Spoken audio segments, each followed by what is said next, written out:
The views expressed on NAIA Football with Dannelly and Donley do not reflect the views of the NAIA National Office, its conferences, or its member institutions. Film review of NAIA football games is made possible by Huddle. Huddle connects Dannelly and Donley with game film to review and give in-depth analysis of NAIA football. There is nobody covering NAIA football like the Victory Sports Network. Nobody. They've been doing it for over 20 years. And they know how great football is at this level. Now let's get going. Here is NAIA football with Dannelly and Donnelly. Let's go. NAIA football is the true version of what college football is supposed to be. And it is the best classroom experience an 18 to 22-year-old male can have. One of the most valuable parts of a college education is that experience. It's life in a microcosm, and it's just something special for young men to have to experience. And don't you let a moment go without thinking about what's there for you to reach out and grasp.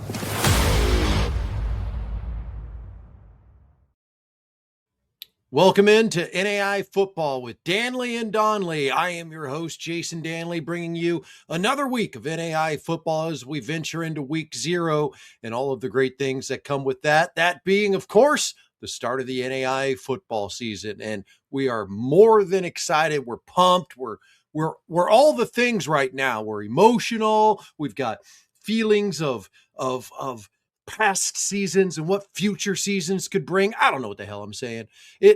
Folks, it's finally game week. Like you do the top 25 or top 96 in my case. You do the preseason, top 99 players in NAIA football. You talk about, oh, this could happen in this conference and these people moving here and this new coach there. But it's finally here.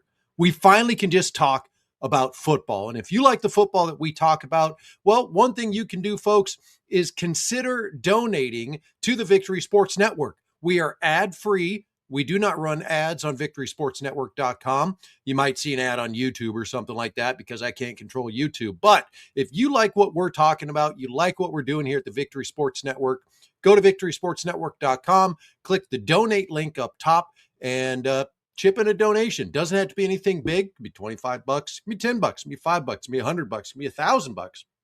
Whatever you want to do. We are driven by our subscribers. We are funded by our fans, and we appreciate that because we can just talk football. One guy who is here to talk football, that would be my co-host, the guy that's been doing this show with me for I don't know how many years now, Mr. Pat Donley. Pat Donley, how's it going, man? Hi, everybody. Do I have you? I think, yeah, I do have you. You're a little laggy, but you are coming in. I'm not getting the brim of your hat. It's you're getting like, oh, there you go. Now there you go. This is like Dannelly level of blur and focus from issue. That's all right. I do appreciate you coming on. It's like anything. We do this show however many times, you never have an issue, and then you go into week 0 and it's like, oh, by the way, that's not going to work anymore. So fun time. Here we go. Yeah, here we go. Sorry, just got off the highway from Ohio from practice, training camp and hockey. So I'm here, babe. Let's do this.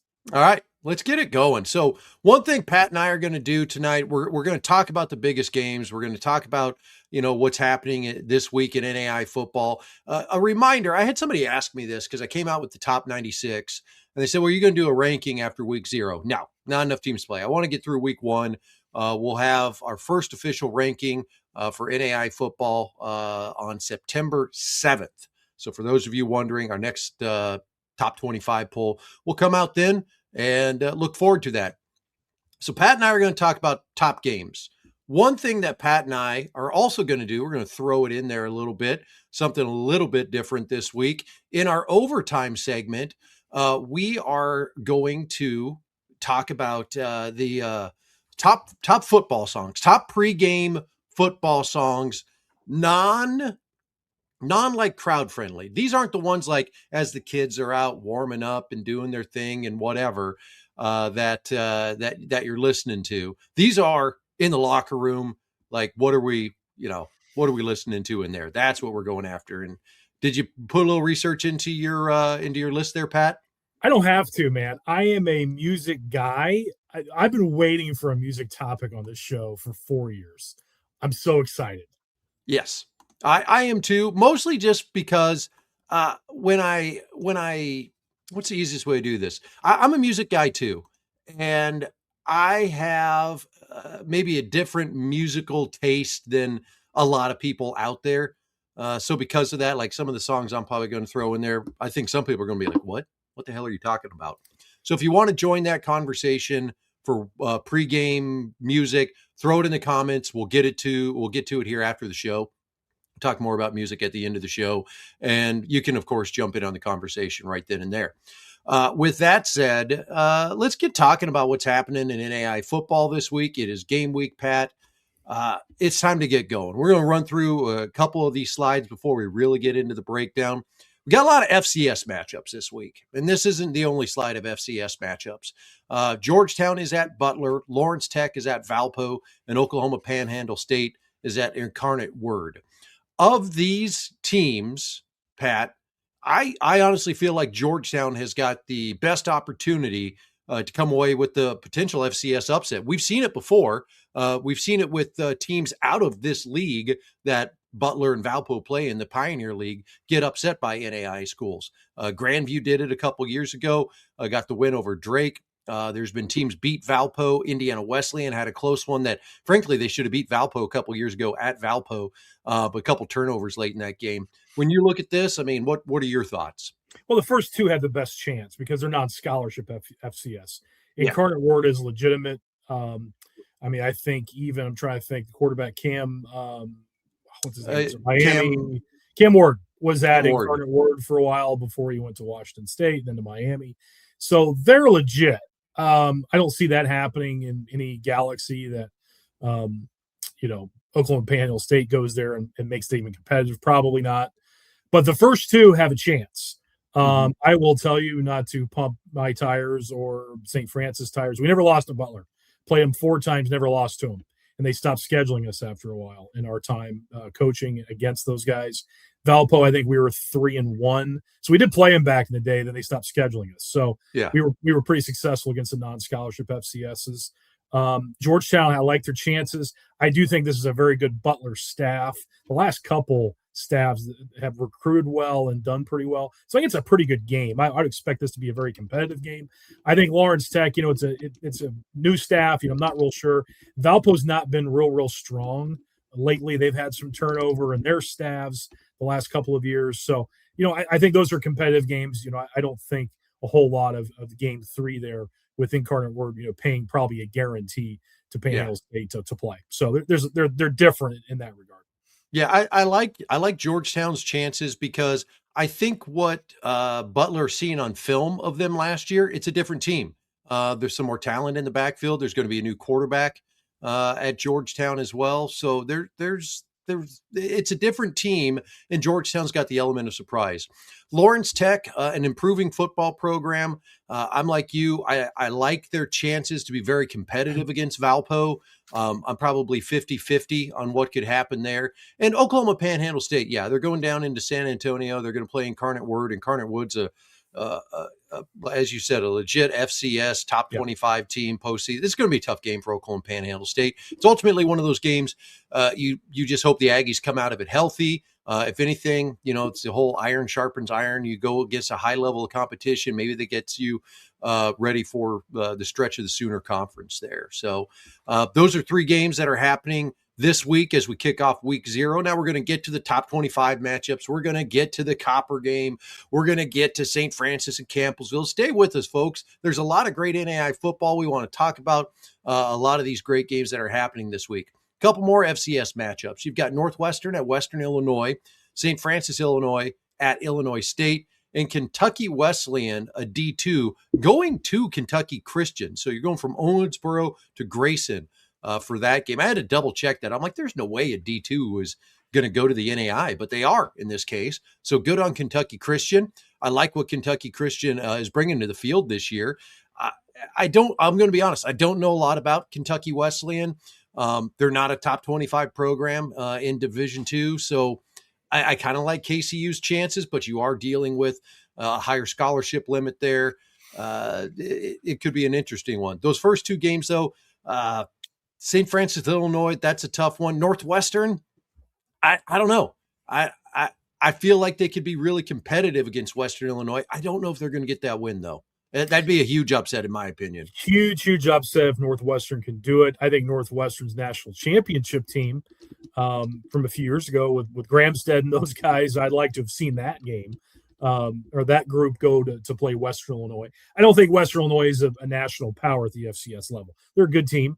I think they're solid. They'll be competitive in that level. But this is a tall task, going against, the higher scholarship count. And I'm sure it's a guarantee game. I'm sure Northwestern's getting some money out of it.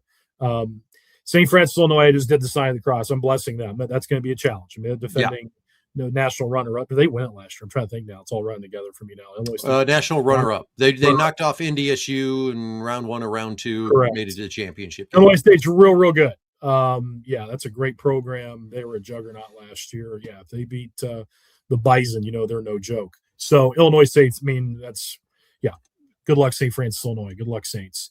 I'm with you with the Kentucky Christian opportunity. Kentucky Wesleyan's kind of been, middle of the road to a below average Division II historically. Again, I am not up to date like our D2 friends, the D2 podcast. Certainly, go listen to those guys. I'm not real sure, to be honest with you. I don't know them well. They're not in our state here that I follow. But I would think Kentucky Christian at least has certainly a solid chance, especially hosting that game. So I like the opportunity. I don't think, again, Kentucky Wesleyan's not a juggernaut Division II, so I like the chance. Yeah, Kentucky Wesleyan was 0-11 last year. They've lost 14 or 15 straight. So it's a great opportunity for Kentucky Christian. Now, there's two things that happen there. One, if you're Kentucky Christian, you can't be like, these guys have lost 15 games in a row. Like, we're going to walk into this. You can think that, but it's a Division II program. It's, the opportunity for 36 scholarships. I don't know if Kentucky Wesleyan is fully funding themselves at that level. I don't think you go 0-11 and are fully funded 36 scholarships. It's just based on the history and based on what I see year over year. So this is a great opportunity for the Knights to get a victory over a Division II program and start their season off right. Kentucky Wesleyan, I'm sure they're looking at it like, we got to snap this streak. We got to play somebody we think we can beat. And if you're Kentucky Christian, I think you wear that around your neck and you say, you think you're going to come here and just get a win because we're an NAIA program. That ain't going to happen. So I like Kentucky Christian, but yeah, I'm with you. St. Francis, that's a very tough road to hoe for the Joe Curry crew there to go to Illinois State and get a win. Northwestern, Western Illinois, I'm with you. That's a tough matchup going on the road. I think Northwestern's going to be a physical team. I think their defense will ultimately keep them in this. It's if their offense is going to be able to move the ball against a FCS level defense is going to be the issue there. Jason, the head coach's name at Illinois State? He has the greatest football coaching name of all time. We were watching that game in Texas together last year, if you remember. We were. I can't remember. Head coach, he used to be the Purdue defense coordinator, Brock Spack. What a name. That's right. He's been there for a while. A couple of years ago, their center won the Remington Award, and I remember getting a quote from him now that you say that. So we move on. A couple more games to kind of slide through here. Pikeville going on the road to Arkansas Baptist. So we have the Appalachian Athletic Conference playing against the Sooner Athletic Conference here. That's a cross-conference game that you don't necessarily see. So kudos to both staffs for making that happen. Louisiana Christian is going to be playing Northwestern State, and then Rocky Mountain playing Division II, University of Mary. I think Pikeville going on the road to Arkansas Baptist is, Pikeville's taken long road trips before. They did in the playoffs a couple years ago. So this isn't anything new for that program. I think they'll go on the road, get that victory there. Give us a chance to see what that Pikeville offense is going to look like this year. Louisiana Christian's got a tough one going up against Northwestern there, Pat. Yeah, no doubt. I'm anxious to see Pikeville. Like you said, they have traveled a lot in the playoffs. There was a Baker 2 years ago, Jason, so kind of a similar trip. I would say roughly the same distance, and did very, very well, put up huge numbers. So I'm with you with the offense. Yeah, Louisiana Christians, again, tall task. It's going to be, a guarantee type situation. I don't know much about Mary, Jason, the D2 level. So I'm looking forward to see, with Rocky, what they'll do in that matchup. But, I always love seeing the NAIA matchup with Division II. So, good opportunity for the NAIA there. Yeah, University of Mary, lower third of the Northern Sun, I would call it right now. Program is battling. They're like most programs in Western North Dakota, battling for recruits, battling to get recruits in. I think they've got some stability in their coaching staff, and they've got some guys coming back. They'll be a solid game. Rocky Mountain, a little bit of an unknown. New head coach coming in there, getting his stamp on the program. They're going to be playing that game, I believe, in Glendive, Montana, I mentioned on the last show. So kind of a middle distance between the two to play one another. So that'll be an interesting game, having an NAIA school and a D2 school meet in Glendive, Montana to play a college football game. I do like Rocky's chances against Mary, depending on how Randy has gotten things going there at Rocky in these first couple weeks. That's a game they could potentially get the victory. Now, a little more stability with Mary there could be a tough one. Louisiana Christian, Northwestern State was 1-11 last year. Their only win came in week 1 against Alcorn State. So this is not a vaunted FCS program that they're going up against, but it's still an FCS program. So Northwestern obviously trying to schedule this game to get themselves a victory. Louisiana Christian could play mistake-free football, not turn the ball over, and be solid on defense, not give up big plays. They do have a chance to win this football game. It'll be a tough one. They can't go in thinking we can just play our game and we'll be fine. No, you're going to have to elevate a little bit because, again, you're going 65 scholarships against 24 scholarships-ish, somewhere around there, usually below that at the NAIA level. So those are my thoughts. Yeah, I'd probably go Pikeville, a toss-up game, and I like Rocky actually to get the upset over the D2 program there. Moving on, now we've got some intermixed NAIA games, teams that are not rated, but very interesting matchups, I think, here to talk about. We've got the Frontier Conference playing against the GPAC in 2 games, and then we've got Clark at Mount Marty, where the new head coach, Heath Zuck from Clark University, previously was at Mount Marty on their staff. So an interesting matchup there. 2 coaches that know one another very well, worked together for, the last 5 years, I believe, at least, that those guys have been together. So some interesting cross-conference games here, out-of-conference games. We'll start with Dickinson at Midland.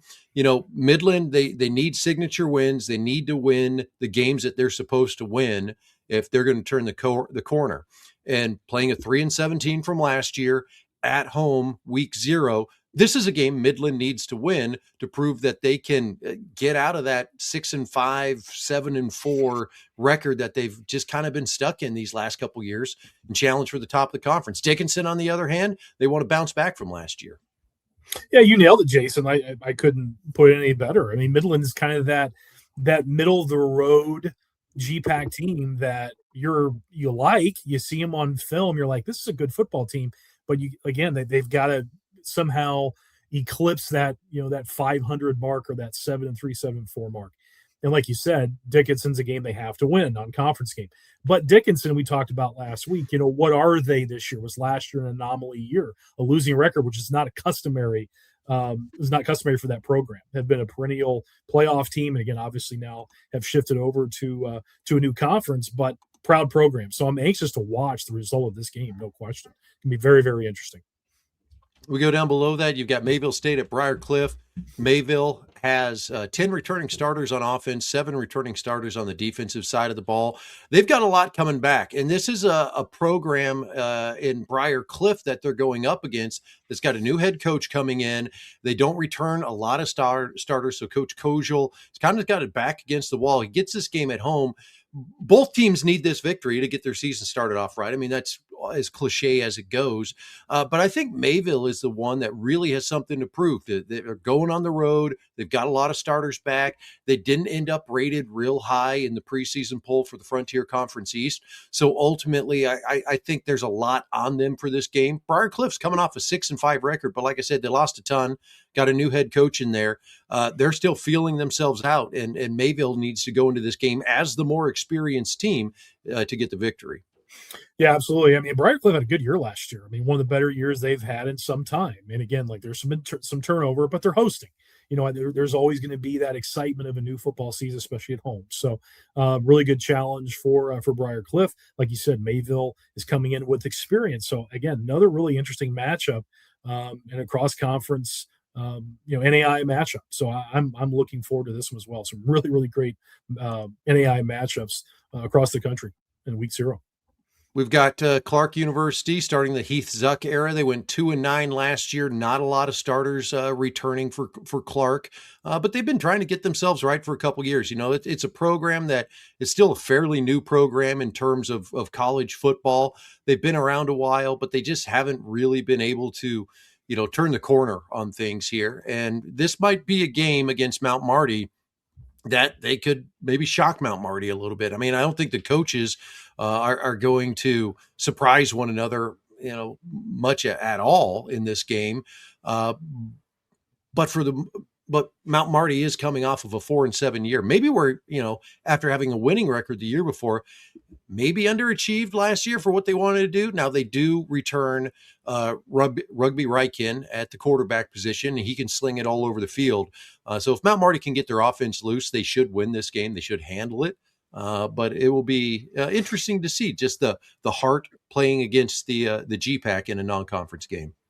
Yeah, watching Ryken last year, Jason, I'm with you. I mean, he's a good football player and one of the better players in the NAIA. We highlighted him in our quarterback, or just outside of the top quarterbacks, I think, yep. In our preview last week or 2 weeks ago. I think he's an outstanding player. Watching him on tape, had tons and tons of production. So obviously, it's a pretty good start there to have a great quarterback, and Mount Marty certainly does. Beat Northwestern, I believe, last year and put a lot of production on the field. I remember watching that game pretty closely, and it was a vertical passing game, taking the ball down the field. I'm with you. Clark has had some bad luck to in starting a program. They remind me a lot of Madonna, kind of tough timing starting the program, COVID time and all that, just really haven't gotten traction. Both of those programs to me are very, very similar in that regard. It's just trying to find their footing and trying to find their way in this affiliation to build some consistency. It's been tough. So, wish that new coaching staff a lot of luck in getting things going. But yeah, this is a great matchup again, but I'm looking forward to watching the Mount Marty offense, because I was a big fan last year of the games I did see. Yeah, Clark does return a starting quarterback as well. So anytime you've got experience calling the signals on offense, it's a little bit better start for you there. All right, we move on. A couple more games before we start getting into rated matchups and the top matchups as we feel in the world of NAIA football. Union at Cumberland's the Brass Lantern game. Number 15, McPherson, going to Avila to start the season, who has a new coaching staff and a new regime taking over the Eagles. And then Faulkner at Southeastern. Good group of games here. One I think I look forward to the most is Faulkner at Southeastern. We get to see what Jake Russell is going to be doing at Southeastern, and Faulkner's an improving program. They could go down there and make some noise. Faulkner has a tremendous location for recruiting. They're not far from Florida. They're in southern Alabama in Montgomery, so not far from Florida Panhandle and the Deep South. So it is football hotbed for recruiting. And Jason, we played them many years ago. I've never seen talent like that in the NAIA, I will tell you. We were fortunate that it snowed, I'll be honest with you. So again, that's my experience of Faulkner. And I know they've kind of, had some struggles as of late, but there is an attraction to that university. And what you're saying, I totally agree with. I mean, they can get some traction and get things going again. You can get that program going and get a ton of talent. And I love Coach Russell, what he's done at Campbellsville, excited him taking over at Southeastern. What a facility, what an established program that Coach Wall has left to Coach Russell. I think it's going to be a seamless transition for those guys at Southeastern to keep that thing rolling. I think it's a very good football team. I expect them to be a playoff team this year. At least can certainly compete for that at large. They got to get through Kaiser, obviously, for the conference, but certainly should be in competition every step of the way this year. And I think this is a great first game for this staff to be challenged with Faulkner. Yeah, the thing I look at with Southeastern, Coach Russell, there's going to be a lot of offense that he's going to want to see on the field. Now, I hope he recruited well. I hope that he's been able to develop some guys, because they lost some really good running backs off last year's squad.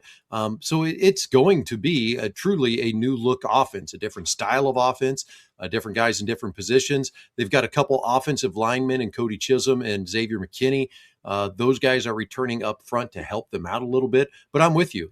Faulkner, they've got 8 offensive starters returning. The solid ball club, solidly coached. I did make a mistake in my previews. I'm willing to go head tap on these things. I had assumed that Faulkner would be remaining in the Mid-South Conference this year. They're not. They are playing an independent schedule. They actually announced that last spring, and I think I do vaguely remember them doing that. But when I was putting together my preview over the last couple of weeks, I had just inadvertently and stupidly assumed that they were still playing in the Mid-South Conference. So my bad there. Participating as an independent this year. We actually have 2 independents this year, them and Andrew College, and them and Andrew College will play one another twice this season. But I like Faulkner at Southeastern. That's going to be a great game. I think Southeastern does get the win there, but it should be a great game. McPherson at Avila. McPherson's the better team. McPherson should win this game. But Coach Ed Warner going in there, he's probably been able to get some top-level recruits to come into Avila. He's probably been able to coach things up, or maybe they weren't coached up in the last couple years. Change attitudes, change the system a little bit. It could have an Avila program that looks very different than one that we've seen the last 3-4 years since Coach Mark Benavetta has left. Yeah, it's going to be really interesting with Coach Warner. Obviously, tons and tons of experience and great success in his career. Looking really forward to the build of this program. Is it going to be in game one? Will we see great change in this program right away, or is it going to take some time? Obviously incredible resume coming in with Coach Warner. So I'm looking forward to it. Obviously, it's a tough task with McPherson coming in, but I'm looking forward to keep an eye on Avila this season and moving forward. Union's got 12 starters returning to go up against the University of the Cumberlands, who's got about 14 starters coming back, 10 of those starters on the offensive side of the ball. And I feel like, what Cumberlands has got back at their skill positions on offense will ultimately be too much for Union. But in games like this, it's a rivalry. It's a brass lantern game. These teams are in close proximity to one another. There's no doubt that these kids know one another, and they're very aware of the other team's program out there. So it'll be a good one. I think Cumberlands does get that victory, though, in the brass lantern game. So we move onward. We start getting into the big ones, the games that really have got me intrigued here, Pat. Last year, we saw Marion, who at the time I believe was 7th or 8th in NAIA football, play UND at home, play at Marion, and kind of got handled in that game. I mean, physically from the start, you could see UND was a better team. Well, UND, a lot of changes down there. Different skill position, different offensive line. They're a team that is rated high to start this season in D2 football. I was talking with some of our cohorts over there at d2football.com and just to kind of get a feel. And they go, UND, they're going to be good, but they're not going to be that juggernaut that you saw at the start of last season. Now, Marion, on the other hand, they start rated high, but I think you and I both know, Pat, they've got some skill positions that they've got to replace, some key ball players like Keegan LaBelle, Tristan Polk on the offense. They've got guys that are going to have to rise up to the occasion against UND if they're going to have a chance to win this one. I will put a significant amount of money that this is a much more competitive game than a year ago. I'll say that. I'm not saying the Knights will win this game on the south side at UND, but I think it's going to be a competitive game.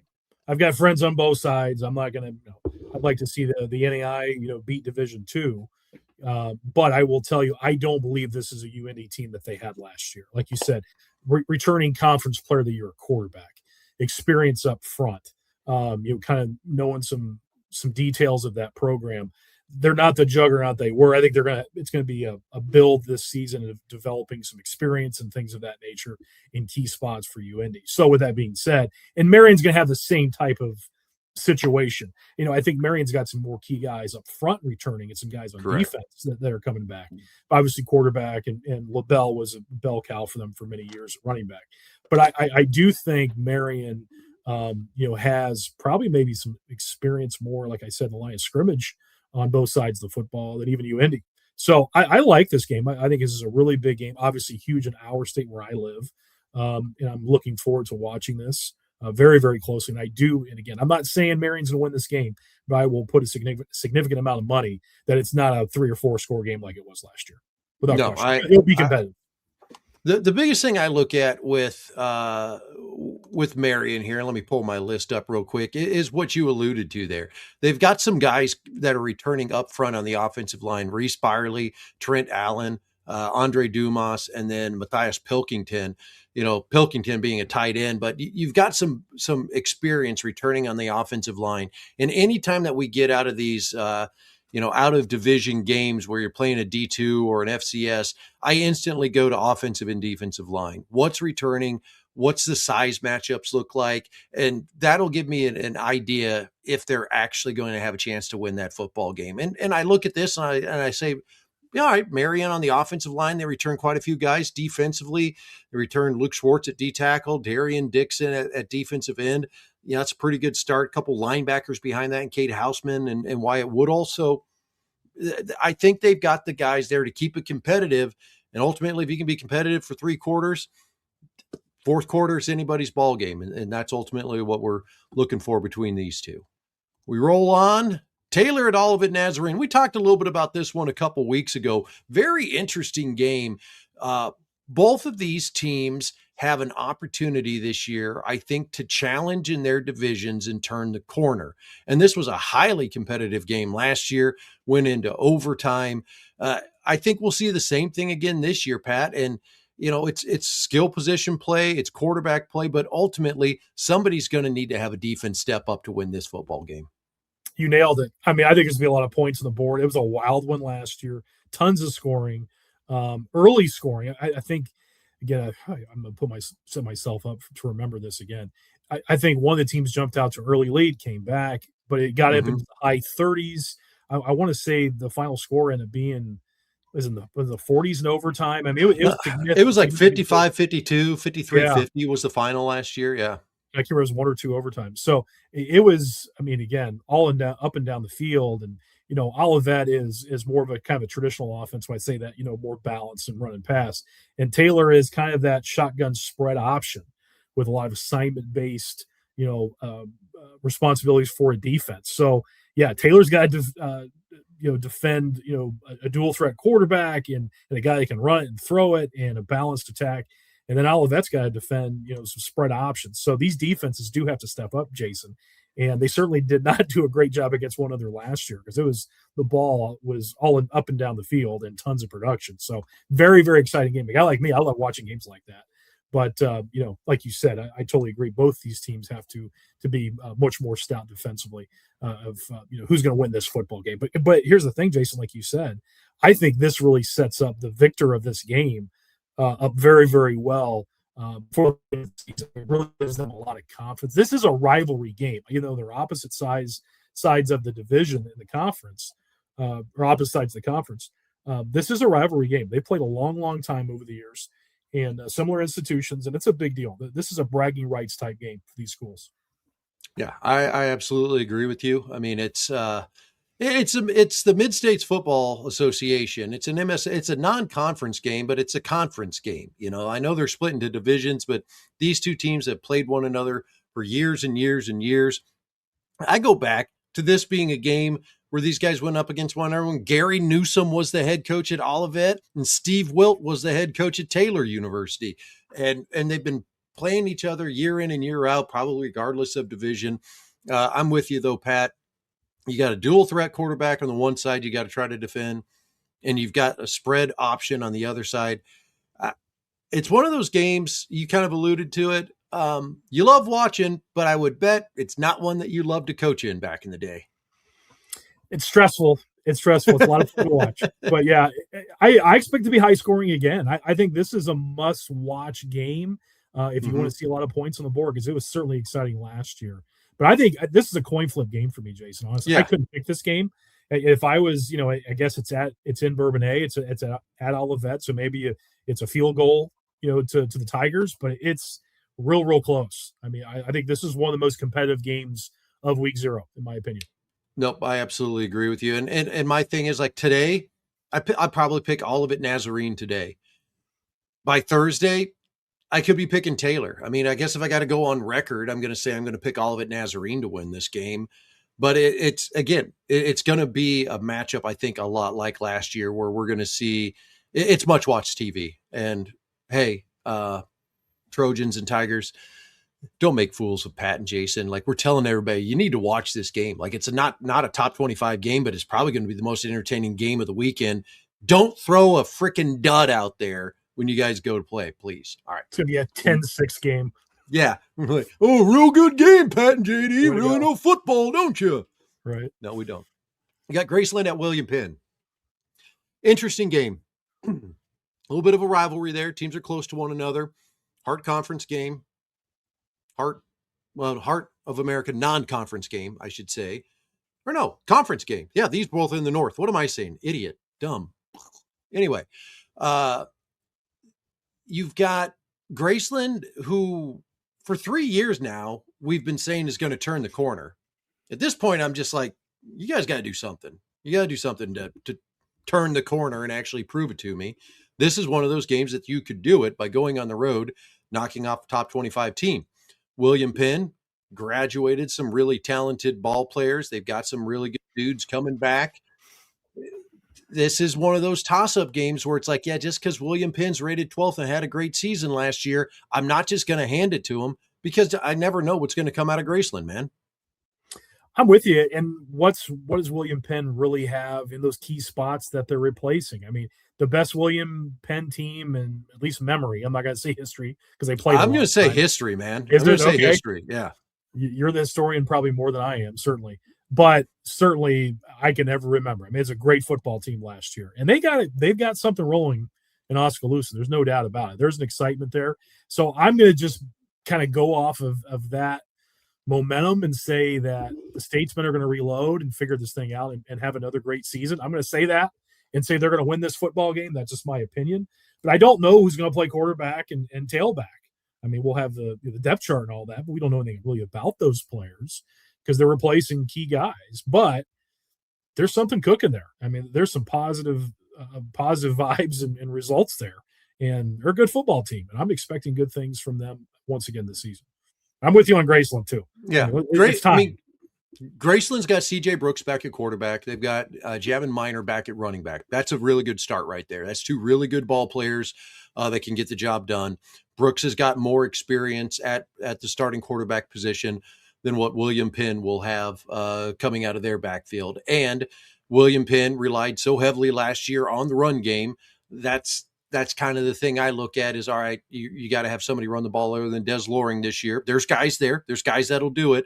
Will they do it at as an efficient level as what they did a year ago? That's what makes this game interesting for me. I say all that to say I'm going to pick William Penn to win this football game, but it's one that you kind of you peek at the schedule, you peek at that box score a little bit throughout the game and decide if you need to watch the fourth quarter because it could be that way. I think Graceland's going to keep it very competitive and make it that a really good ball game.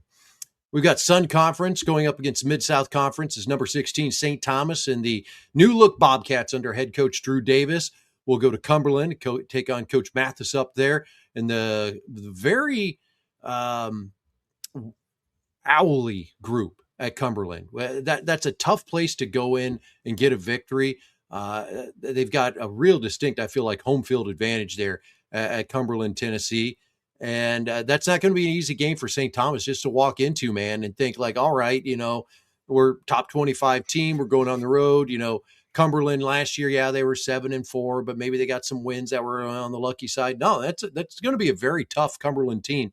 9 starters back on offense, 9 starters back on defense for the Phoenix. Yeah, Cumberland's been a giant killer over the years. They really have, like you said. And for Cumberland University out of Tennessee, for them really to get into that national scene. It's winning another game or two a year, right? They seem like they do knock off a big dog at some point or even 2 in a year, but they've got to have that season where they win 9 games, 10 games. They'll win 7, but they got to win 8 or 9, right? Typically to get into that national scene and get into the playoffs. So this would be one heck of a start. With that being said, St. Thomas is used to traveling. They certainly have in their existence traveled all over the country to play. So this is not something that's unique to them. Obviously, it should be good weather in Central Tennessee. Drew Davis, first game, going to be a big deal for him. Excited for the start of his coaching career. this is an exciting game as well. And Cumberland has a ton of guys returning. St. Thomas, I love that team last season. I'm looking forward to seeing Coach Davis's version of the Bobcats. I'm a big fan of this program. I'm anxious to see what Coach Davis can do. See if they can take him. He can take them to another level, because I think this is could be a special program in the future. Yeah, and Coach Reichel stepping away from the head coaching position at the end of last season to hand the reins to Drew Davis as he steps into more of a VP of athletics role.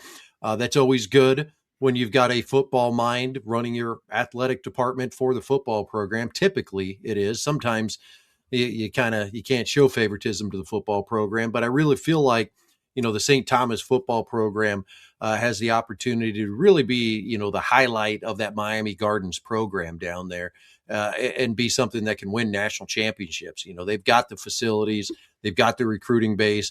They keep running into some juggernauts in their conference. They've got to find a way to turn a corner and maybe a new staff, maybe slightly different on the offense and defense.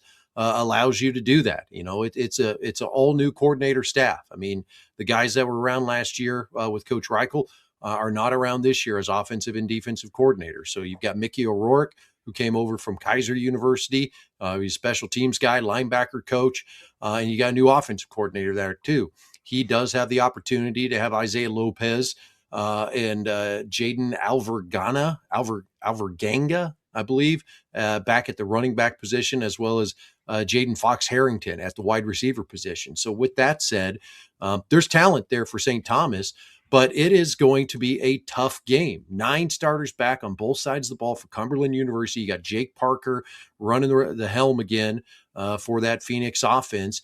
He's a guy that can sling it, can run it. He's a tough kid at quarterback, and I think that's what you want to have. Cannon Johnson on the defense, returning for Cumberland University. He's returning All-American. NAIA 99, probably one of the top defensive backs in all of NAIA football. And he's a guy that's all over the field. So this is an awesome matchup.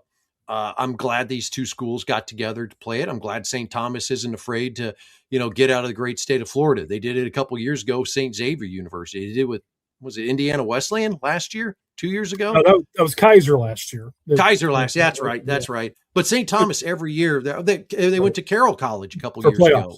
Carroll last year for playoffs. And the regular season. In the regular season 3 years ago, I want to say. So, I mean, this is great for St. Thomas, I think, to say, hey, we're not going to just, schedule the University of Fort Lauderdale twice and get 250-0 victories. We want to go play an NAIA team. So kudos to these guys for doing it. It's a great matchup between the Sun Conference and the Mid-South Conference. This is an interesting one, Pat. Defending national champions, going on the road to Peru State, a team that we have long said is a dangerous football team, for a conference matchup in week 0. They've returned 10 starters on offense, does Peru State, and 10 on defense. C.J. Dixon is back at the quarterback position. He's a dynamic player, can sling it and can run it. So this is a tough matchup for the defending national champions week 1 to go on the road and try to get the victory in the Oak Bowl. Yeah, it's going to be very interesting because we don't know, who's going to replace major contributors and guys that accomplished a heck of a lot for the Vikings. So yeah, it's a little scary because you're going into a place that has so many returning starters, that guys with tons of experience, and you're going in obviously with tremendous accomplishments and guys that have not really done a whole lot. They've been around. They may have gotten some blowout time and all that, some experience, but it's their time to take the reins of this tremendous program. It's their time to take over, and you're going against a team that has a lot of experience. So that creates a little bit of angst a little bit for that staff. I'm with you, Jason. And what a better staff. And those guys have accomplished the pinnacle. I mean, the last 2 years they've been at the very, very best. They've been the best and deserving of everything they've accomplished, but that they've got to turn the page. And there's a whole new group of guys who are going to be in those key spots with some returners with experience that'll help lead. But it's going to be a good challenge for them to go down to Nebraska and play Peru State. It's going to be interesting. And I guess I realized 10 starters on offense, Jason. That's quite significant. And what a challenge for the Viking defense. Yeah. The thing I look at with Grandview, and people that follow college football are probably going, you'll be 50-50 on this comment. I don't care so much about the skill positions of Grandview and what they've got to replace there. We could talk to her blue in the face about Jackson Waring and what he meant to that program. What I care about is the offensive and defensive line. I mean, they graduated heavily on both sides of the ball. That's not to say the guys that were backing them up weren't talented and couldn't have been starting at other programs, but they haven't had a lot of game experience playing side by side with this offensive line, with this defensive front. So it's going to be a feeling out period, that first and second quarter. I'm really excited to watch this game. I'll probably eat these words, but I think this is the best opportunity that somebody has had to knock off Grandview in that conference in a long time. Like in that Heart North division, this is probably the toughest game situation that Grandview will have seen in the last couple of years. Now, it's Grandview. It's that staff. These guys, they celebrated the national championship when they got back to Des Moines on the flight and when they're in Des Moines for a day or two. And then they got to work on, all right, week 0, let's go. So this isn't anything new to them. But I just think coming out of the blocks, getting themselves ready to go, we could see an interesting first half. And then ultimately, I see Grandview pulling away in this ball game. But I think Peru State will have a lot of fight. I think Peru State will be right there with them. And with that number of starters returning, it's as good a chance as anybody's had in the regular season to knock off Grandview in that Heart North Conference. Obviously, Benedictine has challenged Grandview quite a bit the last couple of years too. But I'm just talking specifically in the Heart North. This will be a very, very tough game. Yeah, it's scary to go against that experience. It just is when you don't have much of it.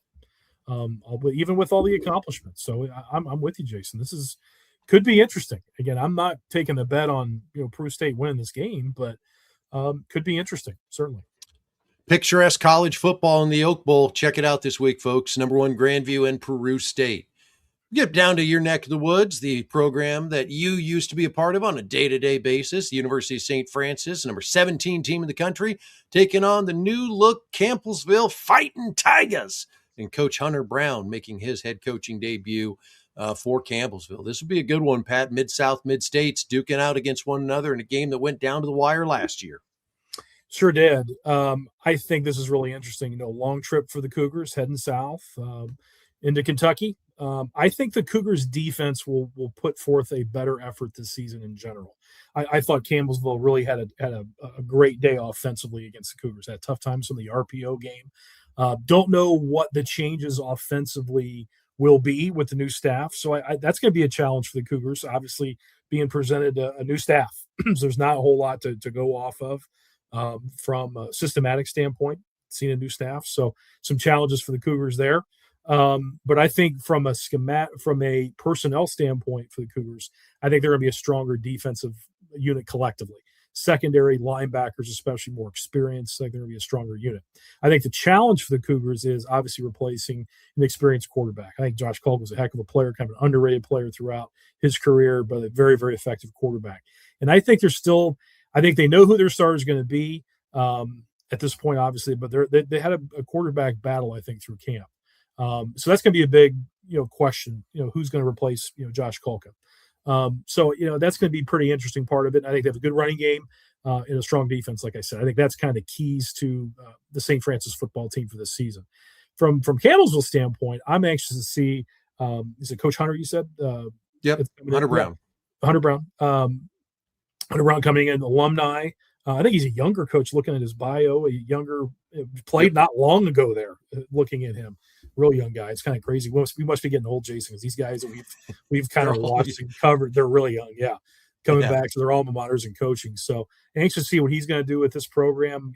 I think, left in very, very good hands. Good football program. A lot of good talent that stuck around in Campbellsville. Some good quarterback play. Sticking around. Anxious to see what they're going to do schematically if things changed a heck of a lot. Not real sure. So anxious to see how this game's going to shake out. But I think this is obviously look at the rankings where they are in the national rankings, that this is a huge game to kind of see where they are and kind of set the tone for the season in week 0. It's a big game for national implications for both these teams. As our friend Shorzy says, You got to set the tone. Eight starters back. I got to set the tone. 8 starters back for Campbellsville on offense, including quarterback Jet Engel. I think he's a guy. Oh, Jet Engel. Yeah, I think he's a guy that when you have a new head coach coming in, you've got an established quarterback, that helps you in that transition a little bit. And then on the other side, you've got the University of St. Francis, who's going to be starting a new quarterback. I think that really puts this game up in the air. Now, Campbellsville only turns 3 starters on defense, and a defense last year that was less than solid. I mean, we're not going to say they're a top 10 defense in the country. They gave up points in big games, but they found ways to outscore other people. I think that ultimately is going to be the key in this game, is if the University of St. Francis's defense can hold Campbellsville in check, and if that inexperience on the defense for Campbellsville leans itself to the University of St. Francis, maybe getting some big plays that they normally wouldn't have against a more experienced program. Now, clip it, put it in your highlight video. That's what I say. We like it when we show up in the Campbellsville highlight videos. That's happened a few times, apparently, or at least once. We know, yeah. At least one we know for sure. At least one for sure. I'm sure it's happened before. Other times. Yeah, I think St. Francis got to lean on a run game. Like, they got really good, strong backfield players and good guys up front. And their defense, experienced defense. So I think that's the key thing. And for Campbellsville, Jet Engel's a good football player. Again, really good, strong RPO quarterback, good decision maker in that system. Again, I'm assuming there's going to be some elements of RPO with this new system. So it's going to be an interesting game. I don't expect this to be quite the shootout it was last year. I would expect this to be kind of more of a, in the 20s or maybe low 30s, not going to be in the 40s or 50s.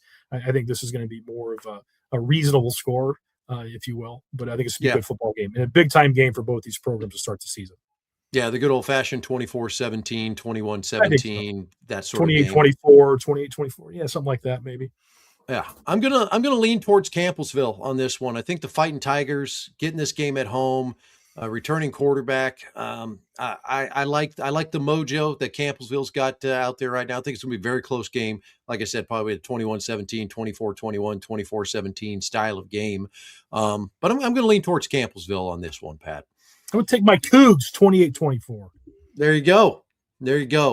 We'll bet a quarter on it or something. Reinhardt going to Lindsey Wilson. Reinhardt, I feel like, I picked Reinhardt to win the Appalachian Athletic Conference. The coaches picked them second behind the University of Pikeville. So I always say coaches know more than me, so maybe I'm wrong on this one, but I still think that this leans for it to be a great matchup. 2 teams formerly in the Mid-South Conference, now in a non-conference game. Kind of came in to NAIA football about the same time.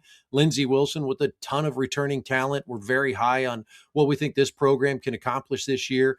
Reinhardt trying to prove themselves a little bit. Both teams in the postseason last year, so I'm excited about this one, Pat. Should be a great game at Lindsey Wilson in Columbia, Kentucky. Tons of athletes on the field, well-coached programs. If you want to see just a fast, athletic game, watch this one. Well, if you can. If you want to pony up $10. Good football teams. Playoff-level teams, no question. I'm a huge Lindsey Wilson fan. I love their system. I love the air raid system. I love the balance offensively. I think they win this football game. I think this is Lindsey Wilson time in that this season is a potential national championship run season. I believe that. I've got 4 teams, maybe 5, that I really, really think can win the national title. And they're one of them, in my opinion. So I think this is a Lindsey Wilson game at home that they win. But I think Reinhardt can be a team in one season, can bring in a group of freshmen, even potential a few transfers that could be like, holy smokes, that might be the most talented team in the country. And they can do that there. And they've had an established staff that does a tremendous job of playing at the highest level. So they're a scary, scary team at Reinhardt, no question. This is going to be a great game. Yeah, I like what Coach Kleckler's got brewing. Easy for you to say. Let's do that again. Take 2 and 3, 2, 1. I really like what Coach Kleckler has got brewing at Lindsey Wilson in Columbia, Kentucky. Ton of returning starters. You return a quarterback in Tate Rice. You've got the Saunders kid at the running back position. Got a really good wide receiver in Max Gainey and Tabori Reed. There's a lot of talent and talent returning on the defensive side of the ball too. This is ultimately, one of those situations as a home. Having the home game, having the ability to play this game in the friendly confines to start the season gives you an advantage. It's going to be a hard-fought game. like you, Lindsey Wilson, I think will end up getting the victory. But I don't think people should just walk into this game thinking they're just going to walk all over Reinhardt. Reinhardt will put up a fight. It'll be a tough game. Coach Miller is going to have his crew ready to go for this one, but ultimately going to be another great NAI football game between Lindsey Wilson and Reinhardt. We go to an interesting one here, Pat. Friday Night Lights in Marion, Indiana. Indiana Wesleyan hosting Dort out of the Great Plains Athletic Conference. We've said it several times on this podcast already. Our tip of the cap going out to both coaching staffs for making this game happen. Love it when we can see the GPAC play the Mid-States, not the Mid-States Midwest, the Mid-States Mid-East, one of the furthest places that they could travel to play in this and play a non-conference game. The Defenders and the Wildcats getting ready to duke it out in Friday Night Football, Pat. This is it's got me excited. I do think Indiana Wesleyan gets this win, though. I think it's a very long trip. I have a feeling, and I don't mean to slight Dort. I think it's all Wildcats, baby. I have a feeling. A couple reasons why. Long trip, one. Number two, I think Indiana Wesleyan is a team that is on the verge of competing for a national championship. I think they're right there. I love their strength up front on both sides of the line of scrimmage. I think Lothey, a quarterback, coming back, if they can develop some weapons, I think that's kind of the final piece. Replacing some key guys in the receiver positions is key. I think, they got to find that out, figure that out, and they will. And I think also this system that they're going to see Dort on offense, they see it down the street at Taylor. So they're familiar with it. So it's not something that's foreign to them. So I think Wesleyan matches up pretty well with Dort. But I think this is a tall task to coming into Marion, Indiana, and playing Indiana Wesleyan for Dort. I think it's a competitive game for a while, but I think just Indiana Wesleyan's going to overwhelm Dort, towards middle of the third quarter on. I just feel that's going to turn that way. That's just my opinion. I hope this is a competitive game. I'm rooting for a great NAIA football contest, but my money is all in on the Wildcats.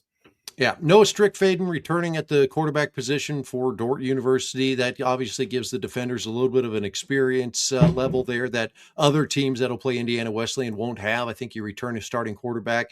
It gives you the opportunity to maybe do some things in early games that you wouldn't be able to if you're trying to bring a guy along. However, they lose. They've got two offensive linemen coming back to the Defenders. That's pretty good, but they also lost two really good offensive linemen. And I think going up against that front seven of Indiana Wesleyan is ultimately going to be very tough. You flip it to the other side of the ball. I like Dort's chances with their defense, 9 returning starters, a lot of really good football players on that side of the ball for the Defenders, returning all conference guys, returning all Americans.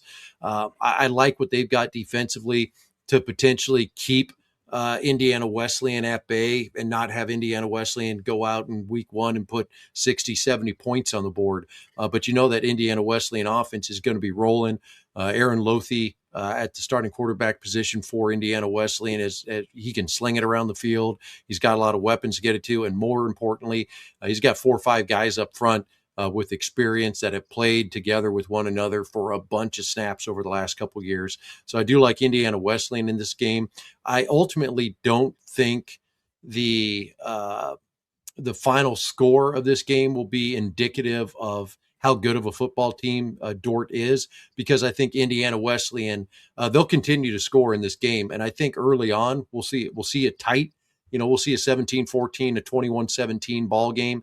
And by the end of the fourth quarter, all of a sudden, this hard-fought game where it looked like these two teams were so close is going to be 42-24 or 49-31 or something like that. And Indiana Wesleyan will have pulled away by a couple scores, I think. But I don't think that diminishes at all what Coach Penner and the Defenders are going to do this year in the Great Plains Athletic Conference. I think this is one of those early games where, it is the equivalent of what Benedictine and Morningside are doing. You're going to make your team better by playing in this game. And at the end of the day, it doesn't really matter. It's only going to essentially help you when it comes to the postseason and say, yeah, we played Indiana Wesleyan. Yeah, we played Morningside. Yeah, we played Dort. Yeah, we played We played these top 25 teams because we had the chance to, and it made us better. I'm going to throw this out, Jason. I think Dort playing this game against Indiana Wesleyan's offense in particular, Dort's great defense against Indiana Wesleyan's offense, this is like getting them ready. I'm going to say this, and I love Morningside. I love Coach Ryan. Indiana Wesleyan might be a better version of Coach Ryan's Morningside offense this year. It could be. I mean, And you've got more experience returning. more experience, and schematically it's almost identical, and tons of experience, probably more obviously quarterback and up front, pretty explosive. So I think Dort's really getting themselves ready for a great, GPAC run down the road, like you're saying, and a matchup with Morningside down the road too. So that's a great point you made of just, making them stronger down the road. That's a prime example of that game in particular. So, and Wesleyan's making themselves stronger against Taylor down the road, which does matter as well in the mid states. So this is an interesting game, and I think I love Dort. I think Dort's a great program, especially defensively they're awesome. I think it is helping them both in their respective conferences playing this game, and from a national standpoint, we all get to enjoy this matchup, but them specifically, those individual schools, helping them in their conferences playing this game.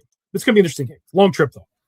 Very long trip. Another great non-conference game, and now it's just basically become a rivalry. We got Benedictine at Morningside. We've talked about it for the last couple of years. We love that these programs play one another. Coach Osborne and Coach Ryan doing a great job making sure it gets on the schedule week 0.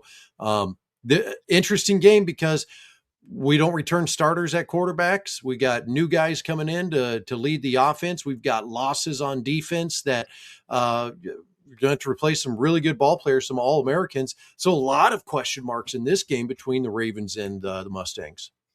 Coin flip, babe. That's what I got. Yeah. Couldn't tell you.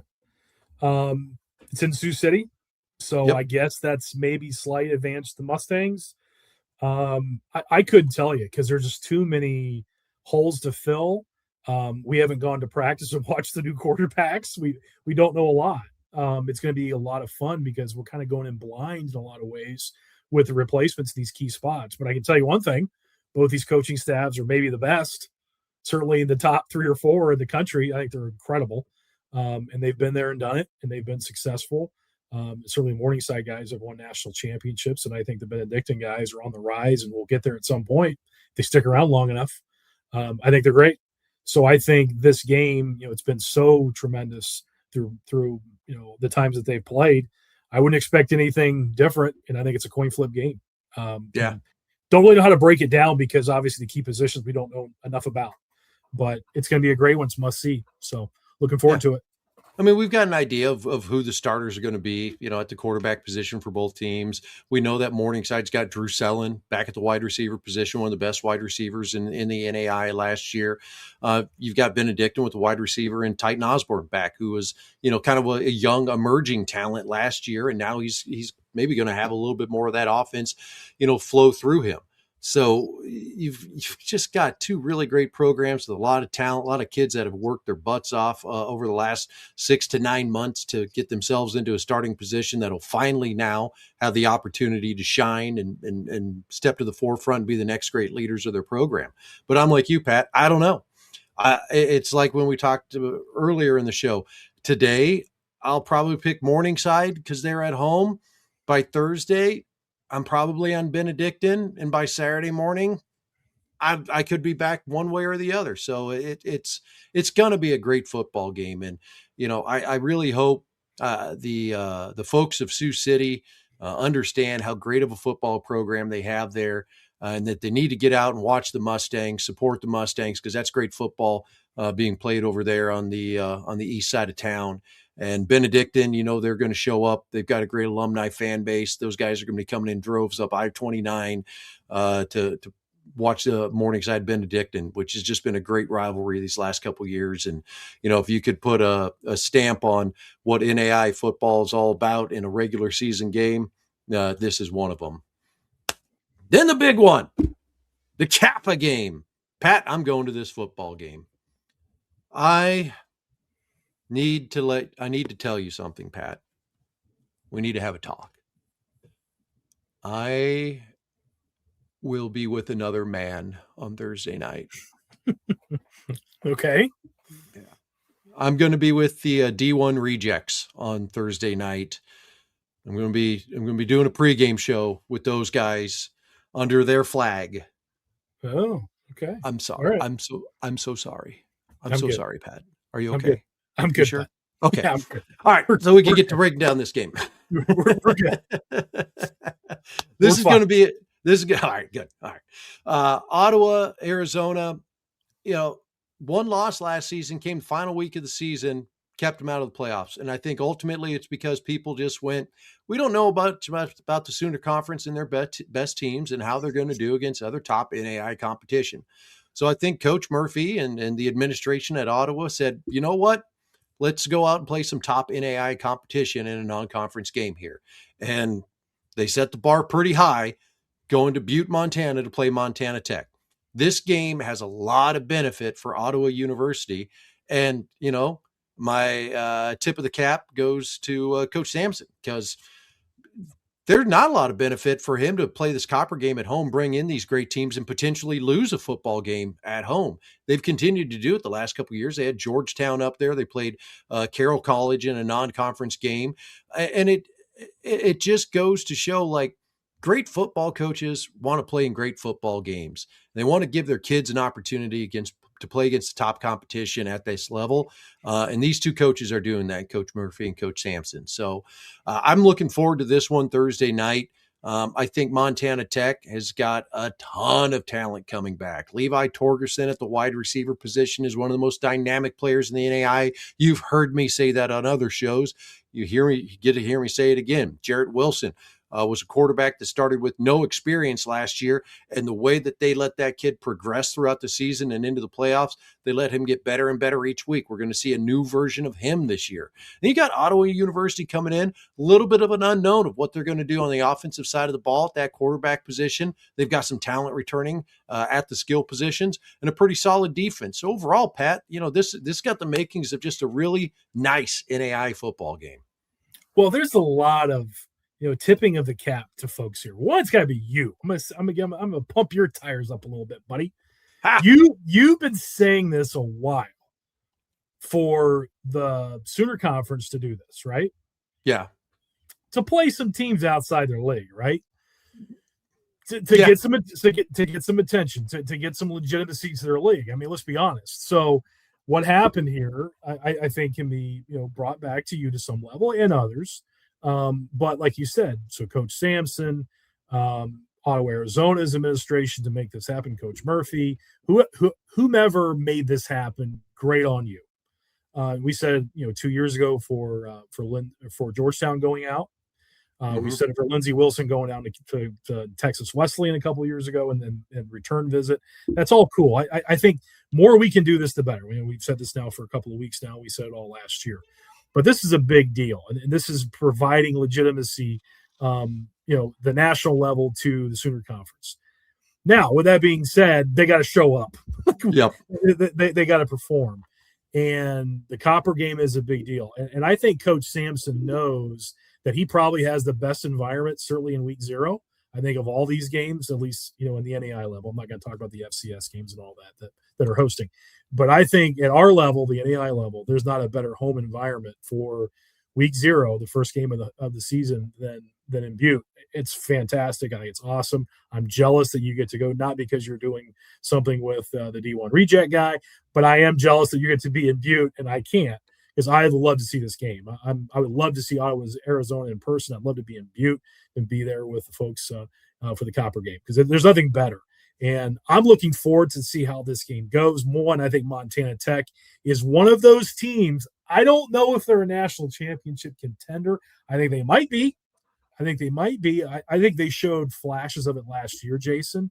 And I think with like Jarrett Wilson's progression throughout the year, you can see some flashes that they can get there. They have moments of it, certainly. And I think they've got the coaching staff that can bring those guys along and get to that level.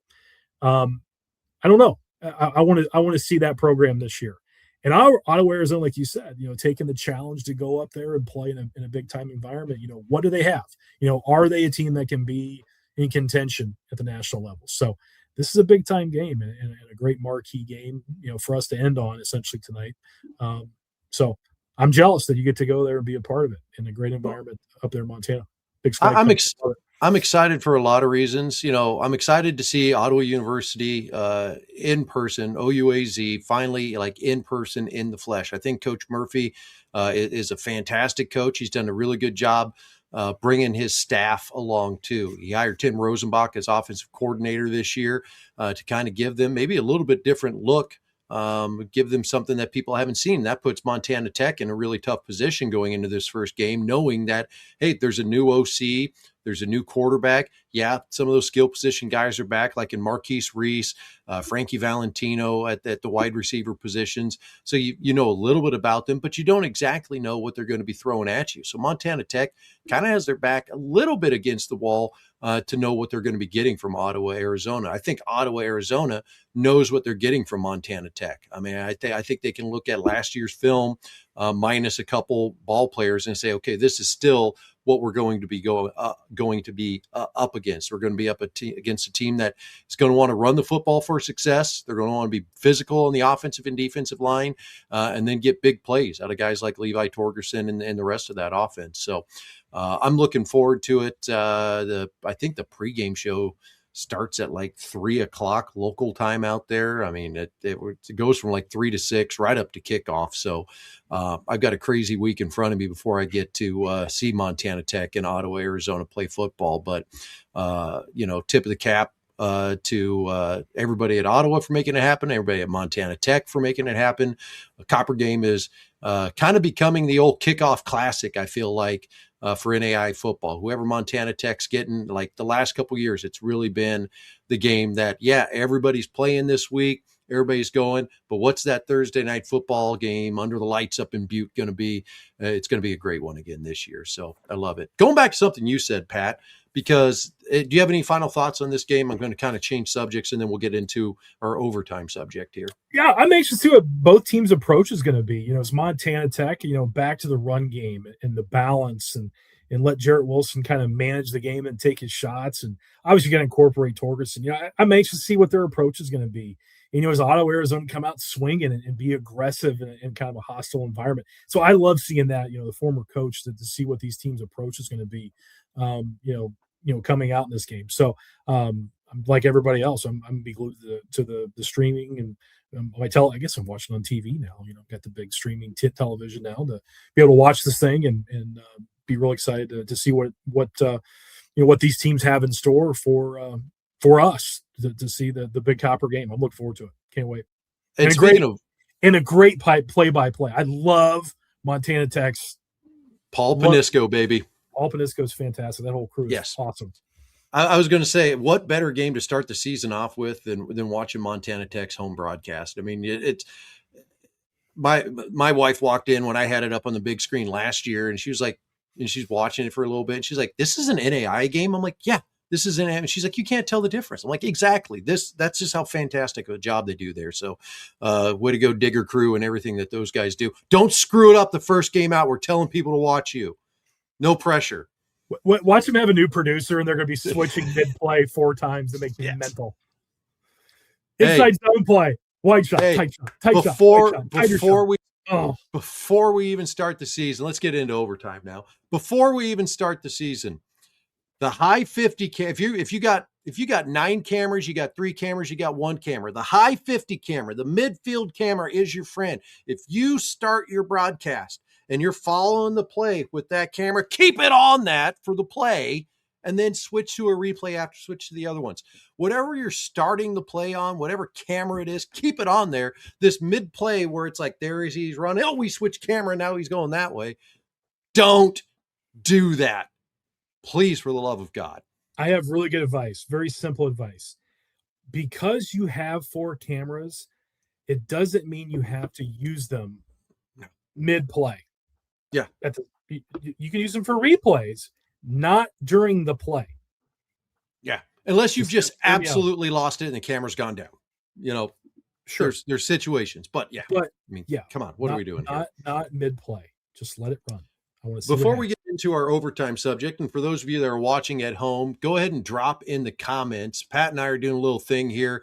Into overtime, we're talking music. Pat and I like music. We're going top pregame songs, and we're not talking pregame music that's being played to the crowd. We're talking in the locker room. what's your pregame music? I asked Pat to come up with 3. I've got 3. I actually wrote down about 6 because I was like, there's a chance Pat and I might have a couple of the same on here, or at least like, oh, yep, that's definitely a good one.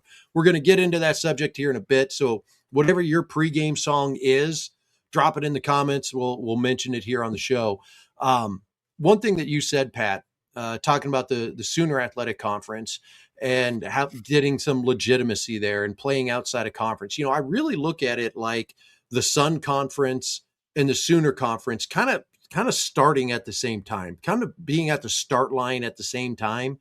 But we've seen the Sun Conference, I feel like, progress more than the Sooner. Some of that has to do with recruiting base and recruiting area, but I also think it's because you look at Kaiser, you look at Southeastern, you look at St. Thomas, the top 3 teams in that conference, they're always going out of conference and playing top non-conference teams. And in the last couple of years, Texas Wesleyan has done that in the Sooner, but we haven't seen some of those other teams go out and play top competition in the NAIA. And I think now this year, we're starting to see that with the non-conference schedule a little bit. It's going to help the Sooner Conference out, I think, in the long run. But just kind of to close our thought on that one a little bit. Yeah, no question. I mean, and the thing is, the Sooner has a tremendous recruiting base as well. I mean, it's unbelievable. Yeah. Now, I will say there might be, and I say that everyone recruits Florida too. I get it, but there is a lot of Division II schools in Texas. Obviously, the Lone Star Conference. How many football playing schools are in that conference now? My God, it's insane. So there's a lot of football players, great football players. My point being is I think there's enough to go around. There's got to be some, I know there's an effort there to bring in top end recruits, but like you said, I do think there's a great comparison you made that the Sun Conference did venture out to play national games elsewhere up in the Midwest against the traditional powers throughout the NAIA. And like we are starting to see that now in the Sooner Conference to build that conference legitimacy at the national level. I'm on board with you. I think, and again, we're seeing it here on Thursday night, which is huge. So Ottawa, Arizona, kudos, nice job. So got to see it more and more because that does matter.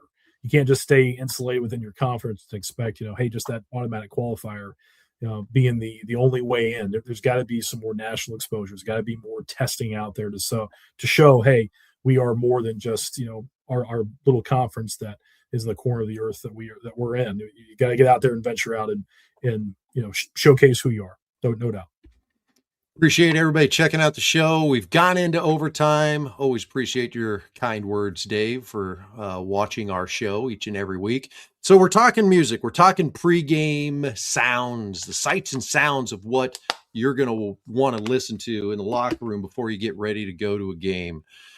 Pat, do you want to go first or should I go first? Should we flip a coin? How should we do this? Age before beauty? Well, it's kind of weird because like I have like when I was a player, the stuff I would listen to, then the stuff I would listen to as a coach. Yeah. So I'm kind of all over the place. Like when I'm a coach, I want to kind of like mellow out. I want to kind of cool down. Yeah. When I was playing, it was like intense. So like I have a lot of different angles here. So like I can kind of go a couple different ways here. I do have like a song off the board. So I have 4 like intense songs, like pump up songs. Okay. Does that make sense? So I have one completely off the board that I guarantee you don't have. But then I have 3 that are kind of like they're classic. One's kind of obvious. So like anyway. Yeah, like we got some comments here. Matt Rollmet says, "Come with me now." Oh, come with me now. People are going to hear us sing in this one. And then over on Instagram, first comment was there. You go. Yeah. Over on Instagram, Inner Sandman. I mean, that's an obvious choice. Classic. Yep. Sure. I mean, Metallica's got to be on there, right?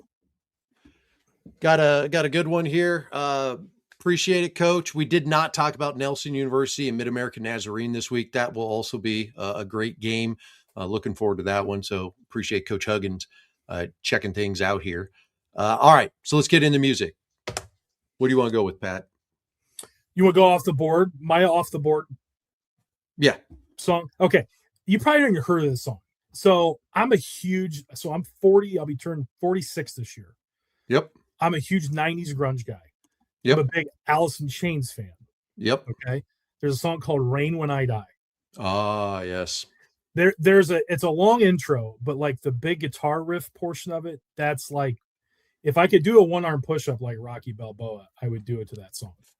Yeah, like a one-arm push-up. That's my off the board song that I guarantee you don't have. So I definitely do not have it. Know the song, respect the song. Nice pick, good pull. I like it. Big fan. Obscure song, but I love it. All right, I'll go with one of my end. And most of mine are, so I think if I was a player now, I would be listening to this. There's also some songs that I probably did listen to as a player. As you know, kind of got a little bit back into working out. So honestly, I kind of went to my workout playlist and went through a few songs there. I'm gonna start off with Perfect Circle Judith. Mm-hmm. That's I think that's definitely on my list of it's kind of got that slow build to it, and then it's just like wake up and fight, that whole thing. Yeah. I love APC. Yeah. I'm a big Outsider fan of APC. My favorite song. Yeah. Oh, that is a great tune. Love APC. Yeah. Big Tool guy too. Yeah. Yeah. People would say we're big tools, but well, giant Tool. Yeah. Yeah. Good one. I'm a fan. Yeah. Is that your 3 or is that one of your 6? That I'll give you my 3, 2, 1, and then afterward, as we wrap up, I'll give the other ones of consideration there. That would be my 3. That'd be my number. I'll give you my 3. My 3 is a 90s, and it's not crazy, but it's a little Van Hagar. Right Now, Van Halen. Mm-hmm. It's great, and it's like it's vocals. It's just a good one. So yeah, it's Right Now. Don't want to wait till tomorrow. It's great. The build for that song. So back when I used to do PA announcing, there's basketball games I would do PA for. The music I would have playing underneath would be Van Halen Right Now. So the beginning build of it is just one's awesome. Great piano riff. Of course, Eddie has the great solo in it. Yep. Sammy's a great singer. So yeah, it's a Van Hagar song, which people are like purists of Van Halen. I like both. I like both. That's a great Van Hagar song right now. Yeah. All right. Go with my number 2, and I'm going mostly like pump up music here. And now I'm like jumping around. Like, what am I going with here? This is one I guarantee not a lot of people have heard of, but the intro and the build of this song, like if you're a defensive ball player, if you're a linebacker, you're putting your head through lockers before the game, you probably know this. Texas Hippie Coalition, Pissed Off and Mad About It. Never heard of it. Yeah. It's metal. It is definitely metal. Very, very angry. Very angry is what it is. Yes. Yeah. Very angry song. Texas Hippie Coalition, Pissed Off and Mad About It. Pissed off like just the very beginning of it. Write that down. Give it a little listen. Yeah. You'll probably be like, oh, okay. I can see it. I'll never listen to this, but I'll go with that as my number 2 right now. I'll have to check it out. So I'm going to go classic metal song, probably the original metal band, War Pigs by Black Sabbath. Okay. Yep. Only song ever that you can, rhyme masses with masses. Yes. Generals gather the masses, just like witches at black masses. So anyway, R.I.P. Ozzy. But yeah, War Pigs is classic, right? Maybe one of the first great original, metal songs. So anyway, War Pigs. My song, and this is one I think of if I were a player now and I kind of knew the story of the band and then the song itself. I would be like, yeah, man, that, especially an NAIA football player. And you're going to think like, you're going to be like, come on, man, do better. But like, I've got some other ones off the board here. I think that you'll enjoy. So the song I listen to quite a bit when I'm like lifting weights right now, and if I were a player, it would be The King is Crowned by the band Screaming for Silence. And I think I've mentioned these guys on this show before. They actually went to Dana College. They were football players at Dana College. One was a basketball player, formed a band in college, and then just they were grinders for 10 years on the road trying to make it. This song actually charted. The King is Crowned, for those of you Googling at home. And it's just you'll try, but you'll never, like, lyrically, it's a good song and everything. Kind of gets me going. Just like, hey, keep after it, keep going. And knowing that these guys are grinders, like, that's one that gets me going right now. I understand a lot of our listeners are like, what the hell is this list? Like Inner Sandman, like AC/DC, like what about those? Yeah, those songs get me going too. But like to dial me in, like, yeah, I'm going to go with that one. How about you? Well, I'm going to go kind of cliche here. It was a hard choice for me. One, Metallica is probably number one for me. Yeah. Okay, it's really, really good. Yeah, Fade to Black are one for me. It's they're the best in my Darkness opinion. Imprisoning Me, All That I See, Absolute Horror, so How Can I good. Live, How Can I Die? It's so myself. it's so good. It's so good. Yeah, it's so good. good. But both of those are, yeah, I mean, those are like iconic to me. So a little boring at the end for me, but it's Metallica. Got James Park checking out, pissed off and mad about it. He said this is a banger. I'm gonna check it out. Oh, yeah, I've never heard of it, but I'm gonna check it out. Dave Sellen, former defensive player, Crazy Train. Crazy Train's a good classic Ozzy. I think it also has to do with is there, do you have an association with that song too? Like, was there something that happened and then that song came on and you're like, yeah, and it's just like all those little things inside you, they just start tingling. You're ready to go. It's your age too, for sure. There's no doubt. Yeah. I mean, I could throw out tons of Guns N' Roses songs. I mean, I'm a huge Guns N' Roses guy. Yeah. Guns N' Roses got overplayed for me. Like, I love them. Like, Welcome to the Jungle. Yeah. It'll get me going in a stadium. But to me, that's like, it's so funny. Songs that used to be like, oh, you can't play that at a football game. Like, go to a football game and have them not play Welcome to the Jungle. Like, show me a place that, there's probably a couple places that don't, but I mean, majority of football games are playing that or some sort of mix of that song. I talked to my kids about this today. They gave me songs I never heard of. So just off my list. Run the Jewels, Nobody Speak with DJ Shadow. It's the Nobody Speak, Nobody Get Choked. You've never? No. Nobody Speak. Run the Jewels if I get into the rap genre, they're my number one right now. Love Run the Jewels. Okay. They were just off my list. You got anything else that was just off your list? There's 1,000, but yeah. No. Also off my list. This shows a little bit of the how red is that neck. Alter Bridge, Metalingus. It was Edge's intro music in WWE. Yeah. It's shocking. You'll be really surprised by this. I never watched wrestling. Yeah, I think we've had this discussion where you're just, if I start talking wrestling, you just kind of like just start doing this in your chair, fading back, like, all right. Lost me, pal. What's going on? Yeah, sorry, bud. Yeah, you lost me on that one. Alter Bridge, I think, is severely underrated, but that's I would agree. Yeah, I like Creed back in the day. I like Alter Bridge. I like Miles Kennedy. Yeah, so I don't like country and I don't like rap. So I'm pretty much all rock all the time. So I guess I'm kind of a narrow road when it comes to music taste. But I do like old music. So I'm 46 going on 75 when it comes to musical taste. So if you're out there and you're like, I love the Beatles, the Stones, like, so do I. That's kind of my thing.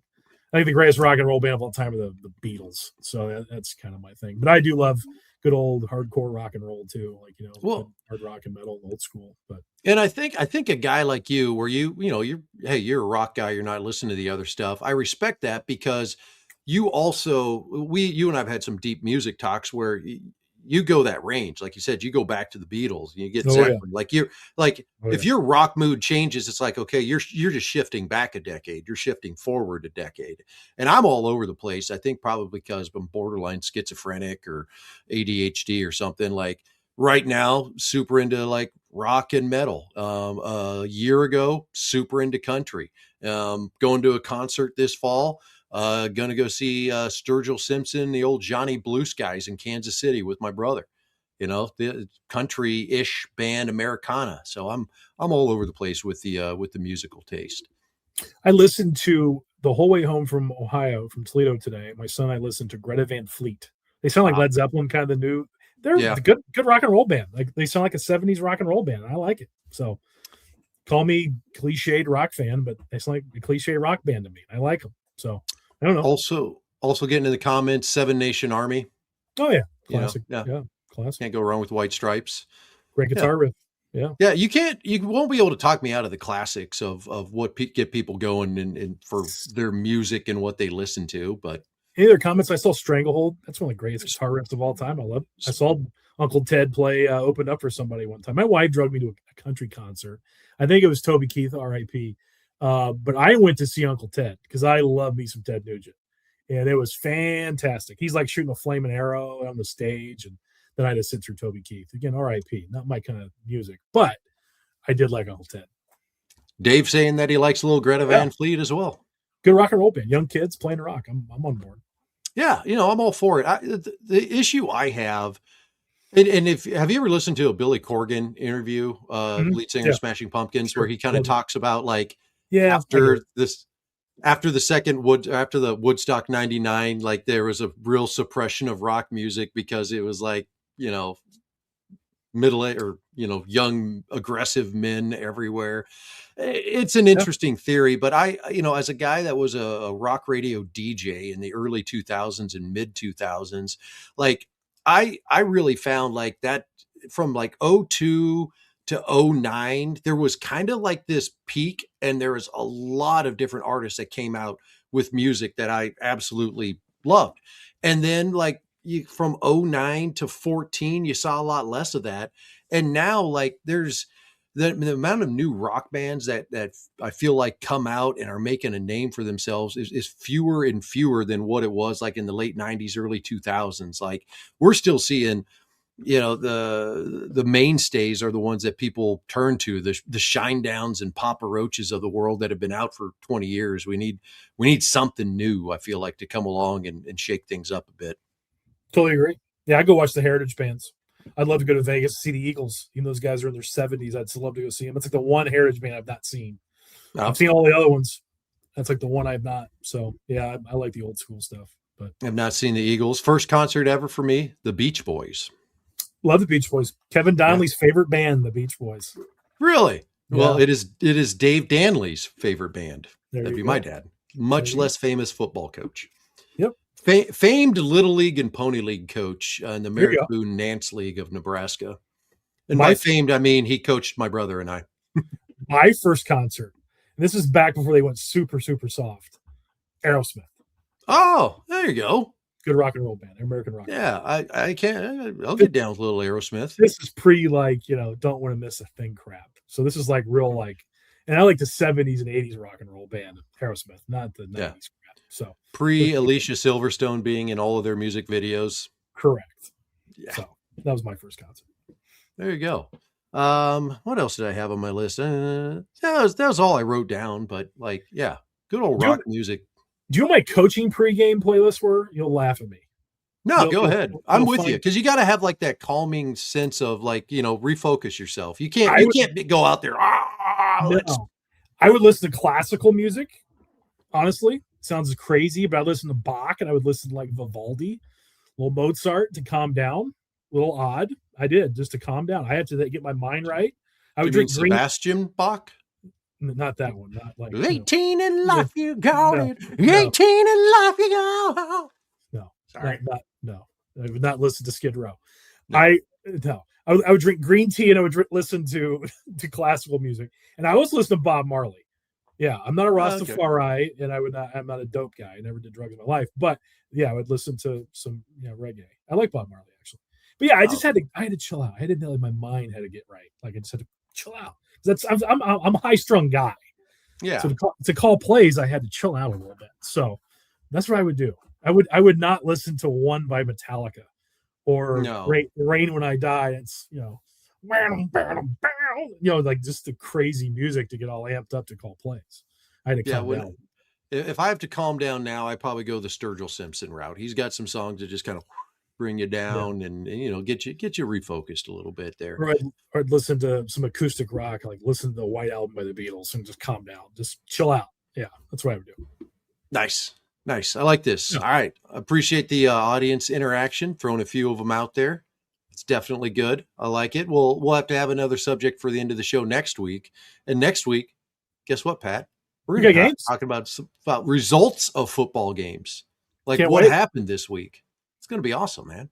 I can't wait to sit down in front of my big screen. I have a streaming TV, Jason. I kind of finally got in the 21st century.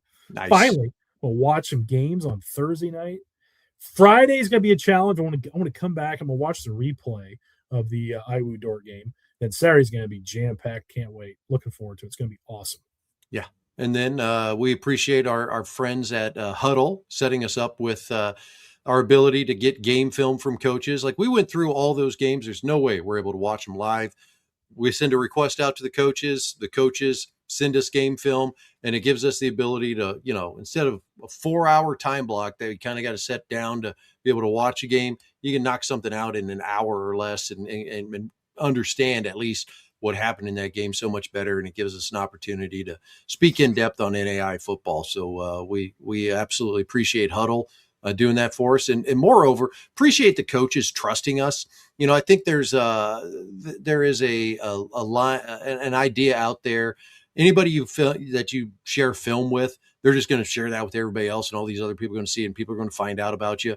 Man, I'm just sitting there on my laptop while my daughter's taking a nap, thumbing through games, and I'm the only one that sees those videos. So I appreciate that they trust us that, that stuff isn't going to be going anywhere else, and somebody else is going to get a competitive advantage because Dannelly and Donley were giving up film tips. No, not at all. I usually watch them, Jason, in a hockey rink somewhere, so I can catch up and get ready to talk, on the TV, on the podcast about it. So that's where I'm usually watching. I've had to watch a couple on my phone. I like to do laptop, or I like to at least do a screen share and watch it on my big screen if I can, if I'm at home. But I've had to get through a couple on my phone over the years. But certainly do appreciate that. iPad in the rink. That's what I do. There you go. Can't go wrong with it. All right, man. We should probably wrap things up for this week. We've hit that 90-plus minute mark, but going into the season, I feel like it's necessary to get everybody focused, everybody lasered in on NAIA football this week. Pat and Jason talk football, then music. Yeah, and then everybody starts interacting like, oh, music. We'll actually, care what their opinion is here a little bit. Rock and roll talk with Pat and Jason coming at you. Yeah, we can do it all, baby. We can do it all. We can do it all. If anybody's got ideas for overtime subjects for next week, send them to us on X or Instagram or in the comments here. And if we like it, or if I get time to see it, we'll absolutely consider it. We do appreciate it. It's got to be food related next week or something. Yeah.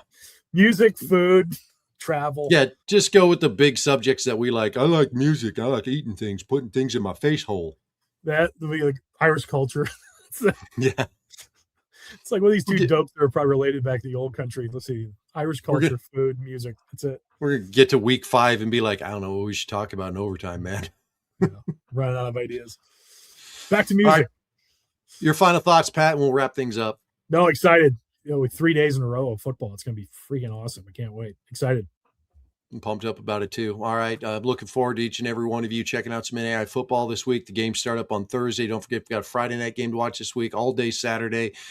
The season is finally here. I am excited. I am pumped about this. Thank you, everybody, for checking out this week's show. We are back every Sunday night at 7 o'clock Eastern, 6 o'clock Central. It's NAIA football with Dannelly and Donley. He is Pat Donley. I'm Jason Dannelly. This is NAIA football with Dannelly and Donley. Get on out there and watch and enjoy some NAIA football this week, folks. Have a great one. Later. Planes, trains, and automobiles, Jason.